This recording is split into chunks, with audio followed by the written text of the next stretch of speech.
Hello, everyone, and thank you for joining us today for another episode of the Leadership for the Now. My name is Florin Lungu, and I'm so delighted to be with you today. And today, as you see, I'm joined by another teaching partner, by Alena Ipanova. So I want to introduce you to Alena today, and this is the start of our new season. I cannot believe that this started last year, in the beginning of the year, and we already are in season 2. So welcome, Alena, and tell us a little bit about yourself. Thank you so much, Florin. Very delighted to be here and joining you for creating the value through our conversations. Sharing a little bit about myself, I'm an intercultural leadership trainer, and personally, I'm very passionate about people and culture. So what I'm doing for work is totally aligned with my interest and with my passion. So I help leaders and teams develop global mindset and inclusive communication across borders and cultures. Wow. So you see now, I mean, I'm talking to the audience. You see now why this is a up level and add on what we've done up until now, because, leadership and intercultural communication, right, go hand in hand. In this kind of global, environment, more and more leaders deal with more diverse team, right, and international talent. And that's why, what you're teaching and your expertise is even more valuable in today's world. That's true. All right, great to have you on the team. So tell us maybe a little bit about some trends that you're seeing in 2023, right? Because we're going to cover some things that we see. I have some what I think to be critical skills, right? That I see, my clients demanding, and I see also research and studies reinforcing that. And you also have a perspective of your own, right? So why don't we kind of share what we're going to cover in this episode, and then we're going to dive deeper in each of them. So what would be some of the things that are top of mind for you for 2023? Actually, generally looking at the situation, what is going on right now with workplaces changing, hybrid workplaces, remote work, and generally challenges that leadership faces today are quite different from what we experienced before pandemic. And in terms of culture, globalization also influences how we lead others and how we are being a member of a team. So there are a bunch of things here that I find very important, and intercultural communication or cultural intelligence is one of them. So we need to develop the ability to relate to and work together with people who are different from what we are used to, because we all have different, cultural backgrounds. Yeah, absolutely. I can see that how that is becoming a more valuable skill and something that we probably all need to develop to some extent. Mm-hmm. So one of the things here that I see also in your work in terms of communication, and this is actually how we met, right? It was communication training. So I'm Absolutely. also curious to hear your perspective on that. What do you find is emerging right now for leaders? Yeah, absolutely. And I think communication is one of the things that sometimes it's so broad, right? And could be overlooked. So, so many things get into communication. And that's why when we talk about communication with some companies, some leaders say, we know what communication is important, right? But they don't see necessarily us, the leaders, needing to get better at communication. But when we talk about communication, think about if you are an employee on a team, like the person that you're communicating, the often and actually the most, it's your leader, right? So when you rate a company, you actually rate your leader. And I'm going to share some statistics about how employees rate their leaders' communication skills. But I think in today's world, with so many things coming our way, like from all different social media channels and all different platforms, it's really important for the leader to really make sure that they have a hold on what is communicated to their people. And that's why communication at this point, I believe it's a critical skill in 2023. And adding to that, all the intercultural layers that you're mentioning, right? So first of all, how often should we communicate with our team, when it's too much, when it's too little, when they have questions that we haven't answered, and then being aware of all the intercultural and the diversity layers, right, that are there and are present in our teams. So be aware of that when we communicate. Actually, as you're speaking, I would like to add up one other thing that I think is very crucial when it comes to communication, and they go hand in hand, sort of. It's being self-aware. So, in order to have good communication with others, we need to actually understand ourselves and understand our own communication style, how other people perceive us, how should we flex our communication in order to understand what others mean and to be understood, to make sure that we are on the same page. So just some things that come into my mind is when I was researching this topic of self-awareness and how much people are actually aware. The research shows it was a 5-year project by organizational psychologist Tasha Oirich, and her research showed that 95% think that they are aware. But in fact, only between 10 and 15% of people are actually self-aware.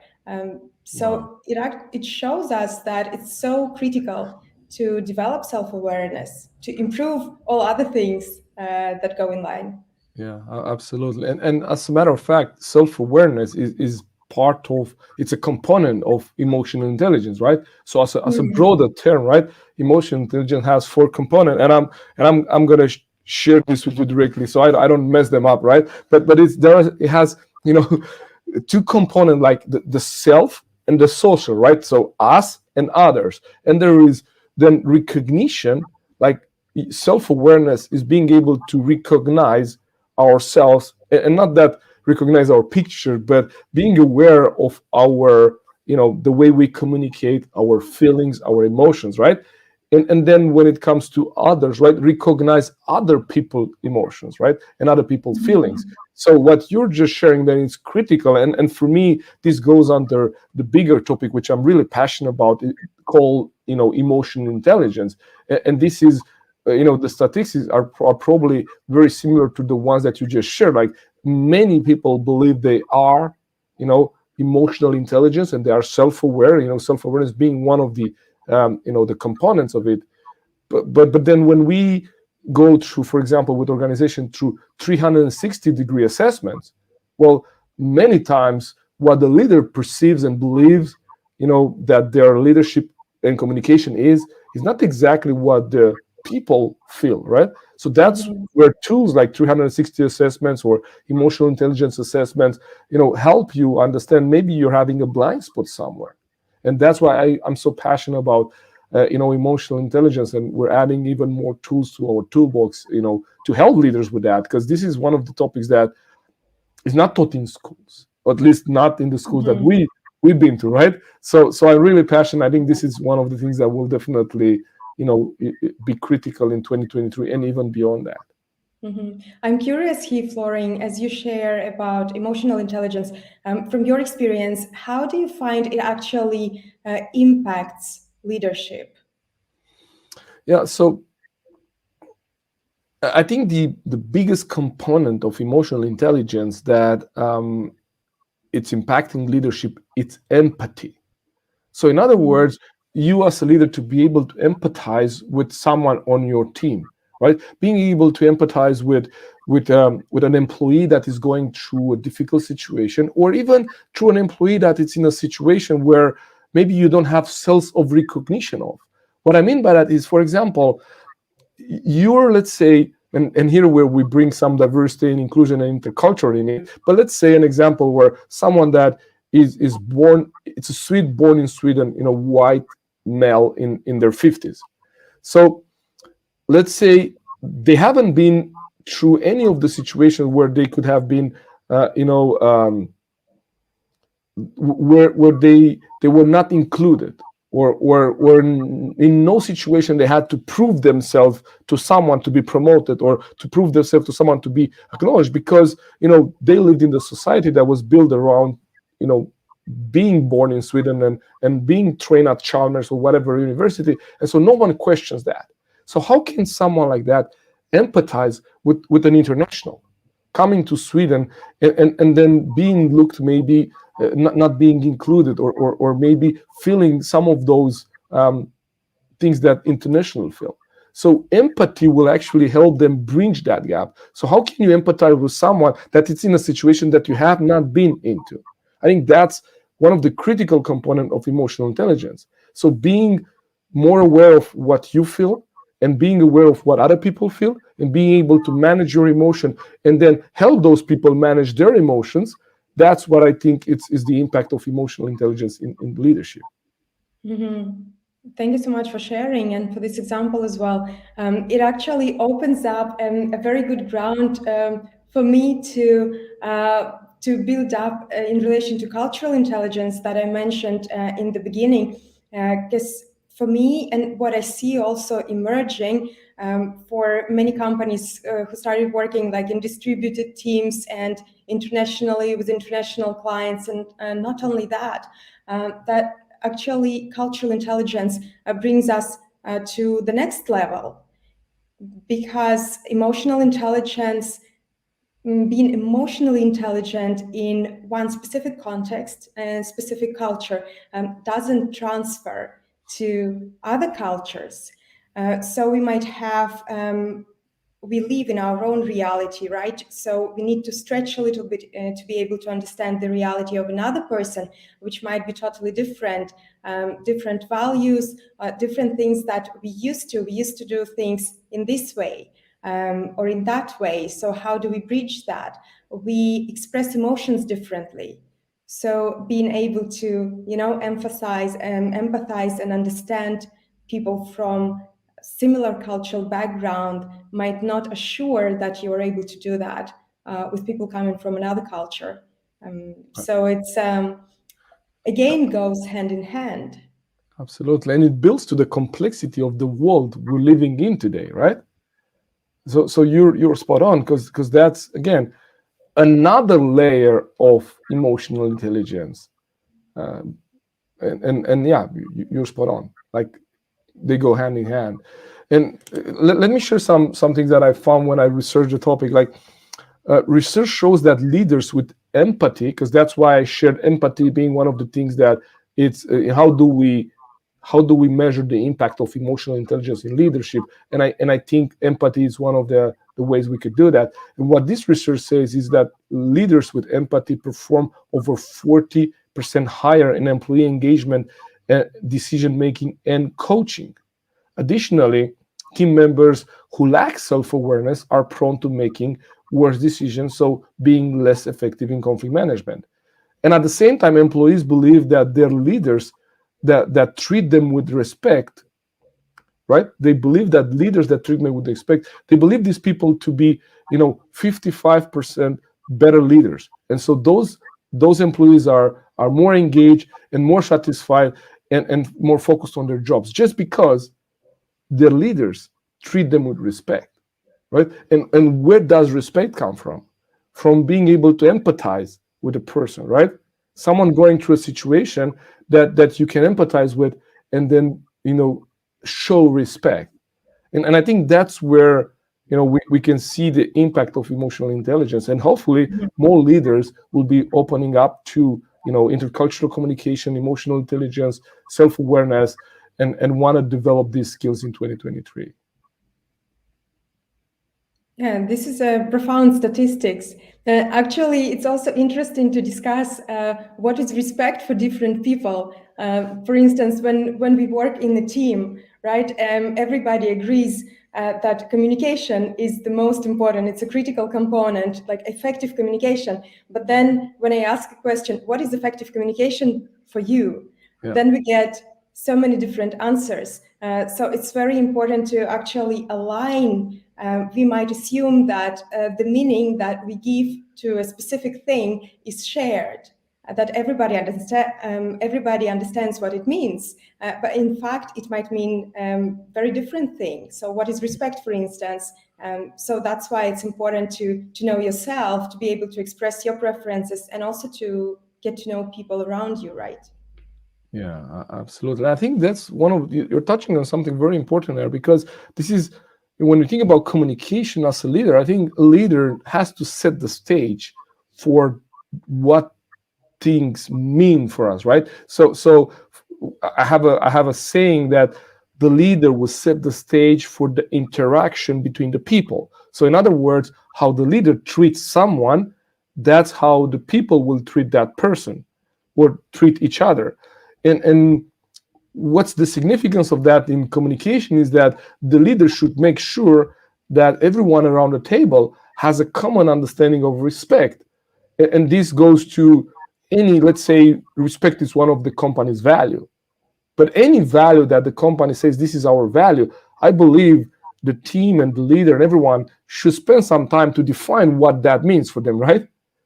And I Yeah. believe from my perspective, this is part of communication, and especially internal communication, right? To making sure that everyone is on the same page. When we say we value, we respect our clients, what does it mean, right? Respect. So I think you're making a really good point where the leader has to make sure that everyone has the same understanding. And when we're using this term, we know what it means for us, and we know what it means for organization and for our clients. I think that's critical. Yeah, thanks for the Yeah. elaboration. What else do you consider as critical in 2023? I think one of the things that we haven't touched on yet, it's coaching skills for leaders. I mean, you know, I might be biased, right? Because I work with coaching, and I'm a coach myself, and I'm certified, and I use this in my practice with leaders. But I'm just gonna share you something, that Harvard Business Review put out. They see they wrote an article, "The Leader as a Coach," and they realized that when the and we have this term in Sweden, it's called coachande ledarskap, right? So what does it mean by that? It means that the leader has to shift from being a directive and taking giving instructions, making decisions by themselves, to more into not necessarily only in involving the team in the decision making, which is one of the diversity and inclusion components, but also coaching and helping individuals to kind of reach those decisions. So, in other words, instead of me giving you the answer, it's going to take more time for me. I need to be more patient. I need to ask more questions, but I need to help you get to the answer. And the answer doesn't need to be my answer.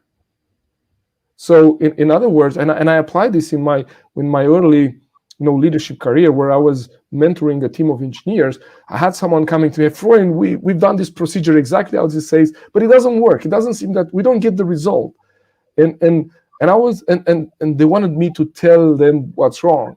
And I said, well, if you go back to the procedure to this page here, you're going to see that there's something there that will help you find your answer. Now, this took time from my side and from their side. It probably delayed the results, right? But it was the right thing to do, because instead of me giving them the answer, I teach them how to get to the answer through questions and through maybe giving them some hints.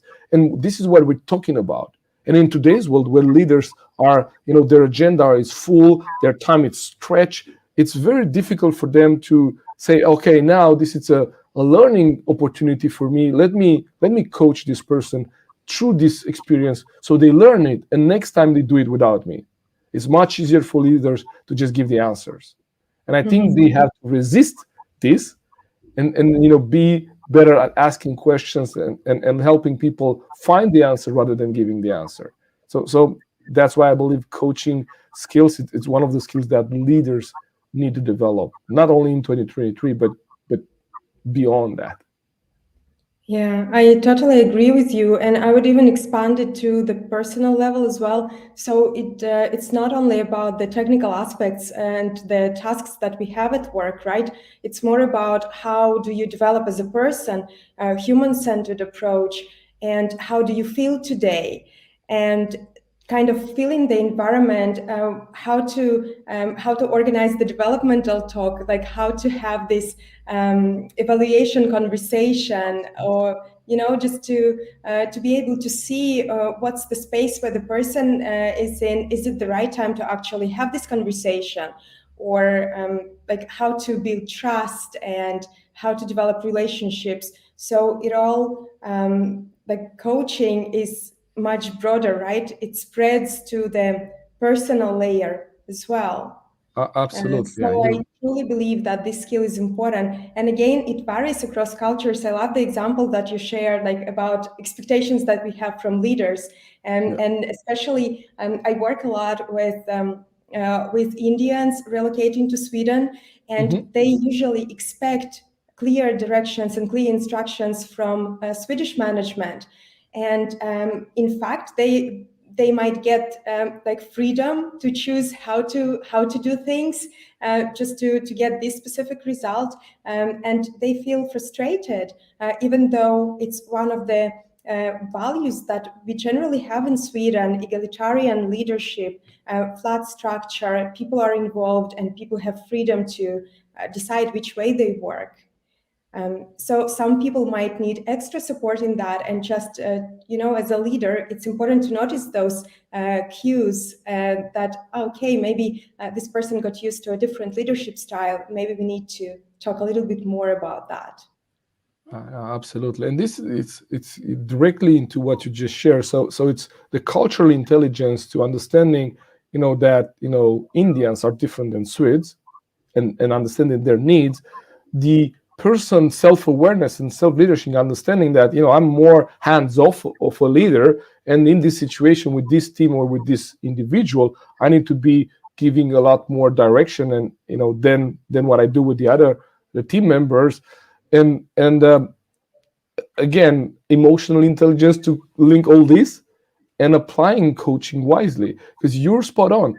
My experience is that each team, and even each individual on the team, will need a different type of leadership depending on where they are, right? So of a young team, for example, because I've been with an organization in Romania when we built it from scratch, and then we ended up from a department of 12 people at the beginning to a department of 160 people in 4 years. So this was a huge kind of journey we've been through. But at the very beginning, we had a very directive leadership, because we had expats from France come in Romania and telling, this is how we do things here. And we were so young and we didn't have experience that we needed that guidance. And then little by little, some of us started to be more independent, so that we needed less guidance and more coaching, and then less and less guidance and more coaching. But this was not all teams were equal, and not all leaders were equal, and not all team members were equal. So even then, when I got a team manager position and I started to work with my team, then I had on my team an individual that was in the company longer than I was alive, and he was kind of looking at me, what is this young guy wanted to teach me?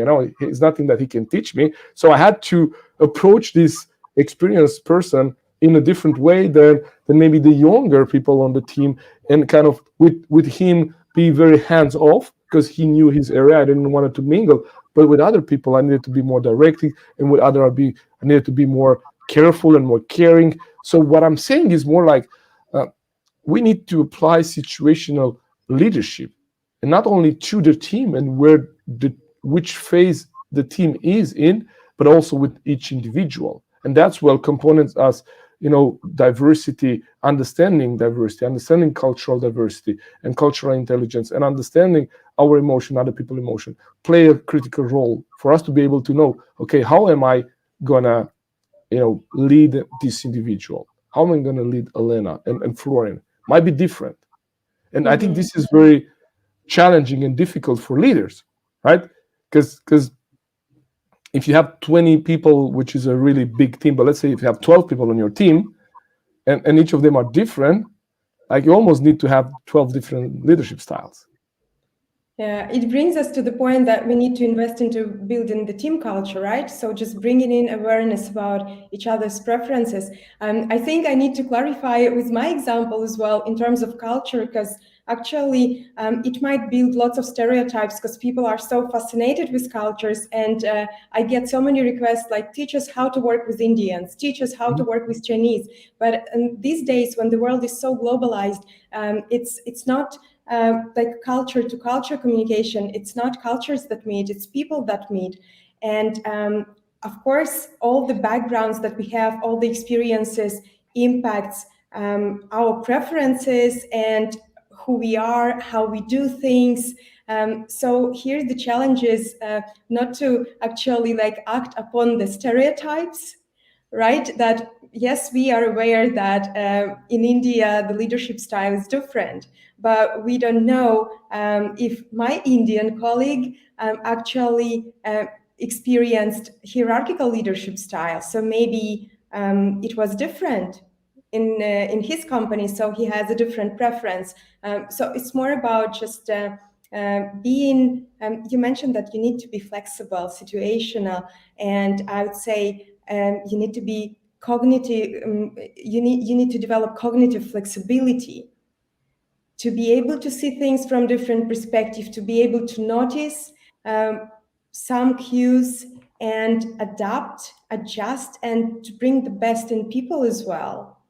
So this is critical in the work with diversity and inclusion also, which is trending.